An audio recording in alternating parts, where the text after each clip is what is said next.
ఖమ్మం కేంద్రంగా బురద రాజకీయం నడుస్తోంది. మున్నేరు ముంపుపై అధికార కాంగ్రెస్, బీఆర్ఎస్ పార్టీల నేతలు విమర్శలు, ప్రతి విమర్శలు, ఆరోపణలు, ప్రత్యారోపణలు, దాడులు, ప్రతిదాడులకు దిగుతున్నారు. సహాయక చర్యలపై 2 రోజులుగా ముఖ్యమంత్రి రేవంత్ రెడ్డి, మాజీ మంత్రి హరీష్ రావు మధ్య ఓవైపు మాటల తోటాలు పేలుతుండగానే మరోవైపు ఖమ్మంలో ఇరు పార్టీల కార్యకర్తల మధ్య ఘర్షణ జరిగింది. ముంపు ప్రాంత బాధితులకు సహాయం చేయాల్సిన చేతులతో కర్రలు, రాళ్లు పట్టుకుని దాడులు చేసుకున్నారు. మాజీ మంత్రులు హరీష్ రావు, పువ్వాడ అజయ్ కుమార్, సబితా ఇంద్రారెడ్డి ప్రయాణిస్తున్న వాహనాలపై దాడి జరిగింది. సహాయం కోసం వరద బాధితుల ఆర్తనాదాలు చేస్తుంటే సహాయక చర్యలకు ఆటంకం కలిగేలా ఈ గొడవలేంటి, ఈ రాజకీయం ఎందుకని ఖమ్మం ప్రజానికం అవాక్కవుతోంది.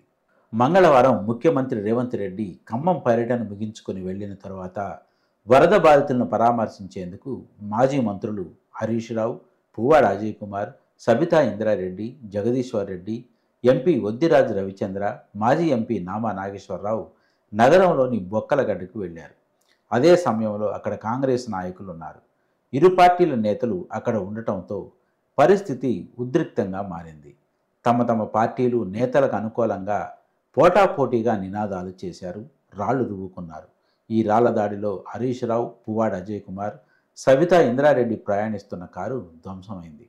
బీఆర్ఎస్ కార్యకర్త కారుకు తీవ్ర గాయం కావడంతో ఆసుపత్రికి తరలించారు.